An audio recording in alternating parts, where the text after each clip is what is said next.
Si jago merah mengamuk di kawasan pemukiman padat penduduk di kawasan Lorong Prima 34 Ulu, Kecamatan Seberang Ulu 1, Palembang, sekitar pukul 13 waktu Indonesia bagian Barat. Sebanyak 40 rumah semi permanen ludes di lahap si jago merah. Menurut Rahmanto, Ketua RT Kelurahan 4 Ulu mengatakan, dari informasi warganya, dugaan sementara api berasal dari salah satu rumah warga yang lupa mematikan kompor saat meninggalkan rumah. Asal itu keterangan dari warga tadi kan lagi ada TKH sekarang, ada dana bantuan TKH di kantor pos. Jadi ibu-ibu yang keluar, jadi masakan tuh ini kering kali kebakar, jadi ibu-ibu yang keluar kan. Itu berasal jadi dari kompor yang kompor itu. Iya, kiraan tadi.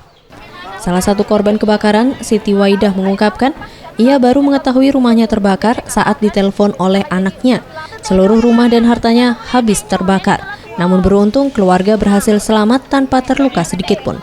Ia kebingungan akan tinggal di mana karena rumahnya telah ludes terbakar. Tinggal badan baik. Ini untung tak tidur, kalau tu tidur temangan, dia tinggal sama neneknya, nenek ngelah tua. Nah, kalau dia ni tidur sudah kali kepanggang kali, tak kata uang kan di rumah, laki begawe kan, ada neneknya baik, nyagonya tadi. Pas terkabar tadi tak tahu beca siapa, singonya naik, tak mayang singonya langsung baik ngebut, mana pula macet kan. Akibat dari kebakaran ini, satu warga meninggal dunia akibat serangan jantung karena panik saat hendak mengungsi. Nira Larasayu, Gusti Putus Mertayasa, Sriwijaya TV.